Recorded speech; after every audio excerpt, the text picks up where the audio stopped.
எனக்கு கஷ்டமா இருக்கு பாரு. நான் போய் தூக்குல தொங்குறேன். என்ன யாரும் காப்பாத்தாதீங்க அப்படின்னு கருத்தடா ஆபரேஷன் பண்ண பன்னி மாரி கதறிக்கிட்டு, இந்த விக்கல்ஸ் விக்ரம் அப்படிங்கிறவன் விஜே பார்வதி கிட்ட தக்க செருப்படிய வாங்கிட்டு இரவோடு இரவாக பிக் பாஸ் வீட்டுக்குள்ள ஓடுன காட்சிகள் தான் இவை.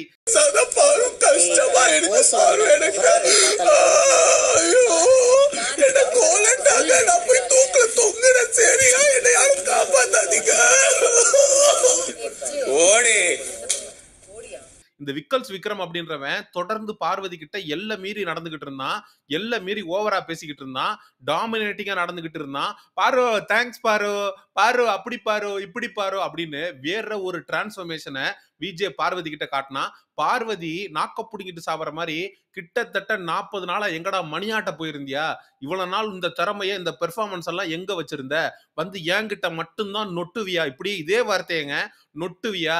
டேய் நீ சரியான ஆம்பளையா இருந்தா அந்த எஃப்ஜே ஜெயிலுக்குள்ள வரமாட்டேன்னு சொல்றான். அவன்கிட்ட போய் சரியான ஆம்பளை அவன்கிட்ட பேசி கொண்டு வந்து நீ ஜெயிலுக்குள்ள விட்டுறா பாப்பான். என்கிட்ட மட்டும்னா நீ நொட்டுறதுக்கு வந்துருவேல்ல. எங்களெல்லாம் பார்த்தா உனக்கு ஈனாவனாவா தெரியுதா?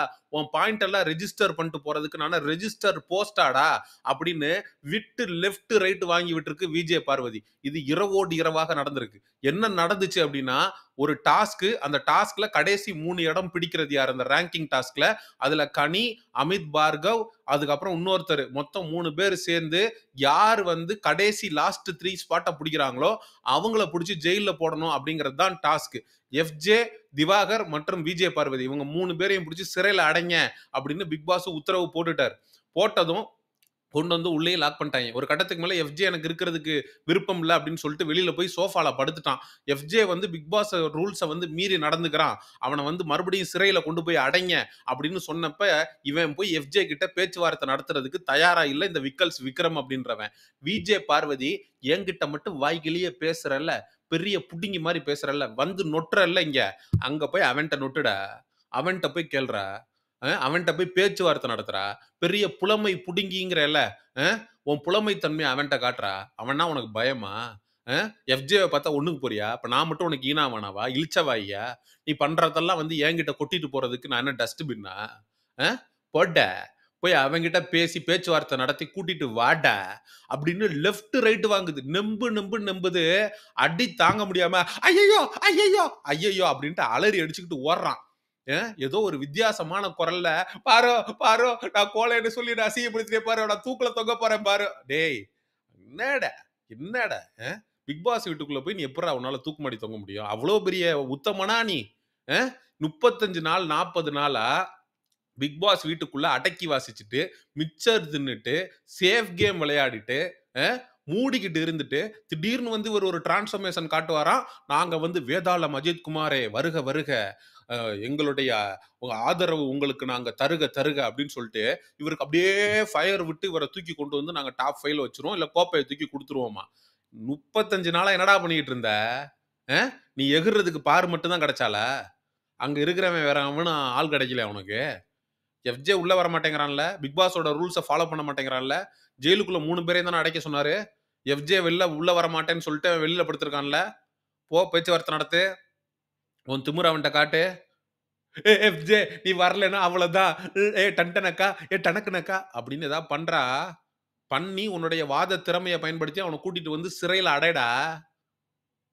பார்வதிட்ட மட்டும் எகிரிட்டு வருவார், நொட்டுறாரு. அது பார்வதி நல்லா கேக்குது நாக்க அப்படின்னு சாவற மாதிரி. என்கிட்ட மட்டும் வந்துருவிய நொட்டுறதுக்கு? இவன் ஒரு கோலை, இவன் ஒரு டம்மி பீஸு. விட்டு லெஃப்ட் ரைட் வாங்குது. உன்னுடைய உண்மையான முகத்திரை கிழிந்ததா இல்லையா அந்த விக்கல்ஸ் விக்ரம்? இவனுக்கு பர்சனலா நமக்கு எகெயின்ஸ்டா எதுவுமே கிடையாது. ஒருத்தன் 35 40 நாளா ஒன்னும் தெரியாத பப்பா மாதிரி பிக் பாஸ் வீட்டுக்குள்ள இருப்பானா, திடீர்னு ஒரு டிரான்ஸ்ஃபர்மேஷன் காட்டுவாராம். நாங்க ஐயோ வந்து விட்டார், இயேசு வந்து விட்டார், எங்களை ரட்சிக்க வந்து விட்டார் அப்படின்னு நாங்களாம் ஃபயர் விடுவோமா? கோமாளி, சரியான கோமாளி இவன். ஏண்டா ஒரு பொண்ணு அதுகிட்ட மட்டும் நீ வந்து பெர்ஃபார்மன்ஸ் பண்ணிக்கிட்டு இருக்க? சபரிய கேளு, கனித்திருவ கேளு, எஃப்ஜேட்ட சண்டை போடு. அங்க வீட்டுல வேற எவனும் ஆம்பளை இல்லையா? போய் திவாகர்ட்ட மோது. திவாகர்ட்ட அவன் சொல்றான், நான் வந்து அமைதியா இருக்கேன்னு சொல்லு, பயந்துட்டேன்னு சொல்லாத அப்படின்னு திவாகர்ட்ட மட்டும் லைட் டோன்ல பேச தெரியுதுல்ல. பாரோ தேங்க்ஸ் பாரோ. அவத்து பாருட்ட மட்டும் என்னடா பெர்ஃபார்மன்ஸ்? ஒரு பெண் தானே, அவ வந்து ரொம்ப ஈஸியா நம்ம அவளை ஹேண்டில் பண்ணிடலாம் அப்படின்றதுனால பெர்ஃபார்மன்ஸ் பண்ணிட்டு இருக்கியா? நாள் ஆக ஆக இந்த விக்கல்ஸ் விக்ரமுடைய உண்மை முகம் வெளியில வந்துகிட்டே இருக்கு. கிழிச்சு தொங்க விட்டுட்டு இருக்கான் அந்த விஜே பாரு. இந்த விக்கல்ஸ் விக்ரம் அப்படிங்கிறவன. டோட்டலா எக்ஸ்போஸ் ஆகி நிக்கிறான். அவன் குரூப்ல இருக்கிறவன் எவன்ட்டையும் போய் பேசி ஒரு விஷயத்தை சாதிக்கிறதுக்கு உனக்கு வக்கு இல்லைல்ல. நீ எல்லாம் பேசலாமாடா? ஒரு டாஸ்கா எடுத்துக்க முடியாதவன் தான் இவன்.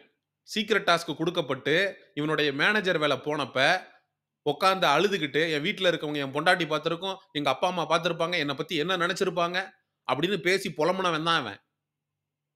இப்ப வந்துகிட்டு ஒரு பெரிய வீராதி வீரர் சூராதி சூரர் கேம் விளையாடுறாராம். நான் பாருங்க டிரான்ஸ்ஃபர்மேஷன் காட்டுறேன். வேதாளம் அஜித் குமார். சகப்பா இருக்கிறவன் எல்லாம் அஜித் குமார் ஆயிட முடியுமாடா? டிரான்ஸ்ஃபர்மேஷன் காட்டிட முடியுமாடா? அப்ப இவனுடைய உண்மை முகம் அப்படிங்கிறது இது மட்டும் இல்ல. போற போக்குல போடின்ட்டு போறான். அப்ப கமருதீன் சொன்னான்ல, உங்களுடைய சூப்பரா வளர்த்திருக்காங்க. அருமையா வளர்த்திருக்காங்க. என்னடா போடி? அவ உன்ன போடா அப்படின்னா நீ போடிம்பியா? இதுதான் உன்னுடைய தரமா? நம்ம திவாகர் சொல்ற மாதிரி தகுதியா? தராதரமா? அவ ரைட்டு போடான்னு சொல்றா. அவ எல்லாரையும் அப்படிதான் சொல்றா. போடா அப்படின்னு தான் சொல்லுவா. அது அவளுடைய வே ஆஃப் ஸ்பீச். நீ ரொம்ப யோக்கிய மாதிரி நல்ல வேஷம் போட்டுக்கிட்டு இருந்தேல 40 நாளா? ஒரு பொண்ண போடி அப்படின்ட்டு போறது தாண்டா உன்னையுடைய உண்மையான முகம். வெளில வந்துருச்சா? ட்ரூ கலர்ஸ் கம்மிங் அவுட்டா? மாட்டிக்கிட்டியா? மாட்டிக்கிட்டான் காட்டெருமை மாட்டிக்கிட்டான். வேற லெவல்ல இந்த விக்கல்ஸ் விக்ரம் நைட்டோட நைட்டா வச்சு சம்பவம் பண்ணி விட்டுருக்கிறா நம்மளுடைய சம்பவக்காரி விஜே பார்வதி. விட்டு லெஃப்ட் ரைட் வாங்கி நெம்பி விட்டுட்டா. பதில் பேசி நின்னு பேச தெரியாம ஓடுறான் கடந்துகிட்டு. உள்ள ஓடுறான். போய் கம்ப்ளைண்ட் பண்றான். எப்படியெல்லாம் பேசுறா தெரியுமா? கோழைன்னு பேசுறா. நொட்டு அப்படின்னு பேசுறா. இன்னும் பக்கத்துல இருந்திருந்தா கெட்ட கெட்ட வார்த்தையில பேசியிருப்பா போல இருக்கு. டேய் உன்னை கெட்ட வார்த்தையில பேசுறதுல தப்பே இல்லடா. எவனை வேணா மன்னிச்சிடலாம். நாள்ல இருந்து சண்டை போட்டுக்கிட்டு இந்த கமருதீன் இந்த சபரி நடிச்சுக்கிட்டு இருக்கான் பாருங்க. இவங்களெல்லாம் கூட விட்டுறலாம். நான் ஒரு 35 நாளைக்கு கமுக்கமா இருப்பேன். சேஃப் கேம் ஆடுவேன். திடீர்னு எனக்கு வந்து கொடுக்கு முளைக்கும். புள்ளப்பூச்சி மாதிரி இருப்பேன். திடீர்னு எனக்கு கொடுக்கு முளைக்கும். அந்த கொடுக்க வச்சு எல்லாரையும் நடுக்கு நடுக்குன்னு கொட்டுவேன். அப்படின்ற மாதிரி எவனாவது வந்தான் அப்படின்னா அந்த கொடுக்க அப்படியே இழுத்து வச்சு கத்திரிக்கோலை வச்சு நறுக்கி விட்டுறணும். இந்த கருந்தேலுடைய கொடுக்க கேவலம் கத்திரிய வச்சு கட் பண்ணிட்டானுங்க. கொடுக்கு மட்டும்தானா அப்படிங்கிற மாதிரி தம்பி கொடுக்கு பத்திரம். உனக்கு கொடுக்கு முளைச்சிருக்கு. பார்வதி கிட்ட காட்டாத. உன்னோட ஒட்டுமொத்த கேமையும் எக்ஸ்போஸ் பண்ணி விட்டாலா? எஃப்ஜேவை உள்ள வச்சு லாக் பண்றதுக்கு உனக்கு துப்பு இல்ல. நீ வந்து பார்வதி கிட்ட எகிரிட்டு போறது நியாயமா? அங்க இருக்கக்கூடிய ஆம்பளைங்க கிட்ட சண்டை போட்டு முதல்ல உன்னை ப்ரூவ் பண்ணுடா. அதுக்கப்புறம் பார்வதி கிட்ட வரலாம். சரி விக்கல்ஸ் விக்ரம் அப்படின்றவன் இரவோடு இரவாக பார்வதியை போடின்னு சொல்லியிருக்கிறான். அத்துமீறி பேசியிருக்கிறான். எல்லாம் மீறி மார்க் பண்ணியிருக்கிறான். பார்வதியும் அவனை எக்ஸ்போஸ் பண்றதுக்காக அவனை வச்சு செஞ்சிருக்கு. சரி இதை பற்றிய உங்களுடைய கருத்துக்களை மறக்காம கமெண்ட் செக்ஷன்ல சொல்லுங்க. எக்ஸ்க்ளூசிவ் பிக் பாஸ் அப்டேட்ஸுக்கு மிஸ்டர் செய்யோன் சேனலை சப்ஸ்கிரைப் பண்ணுங்க. See you in the next video. Bye bye.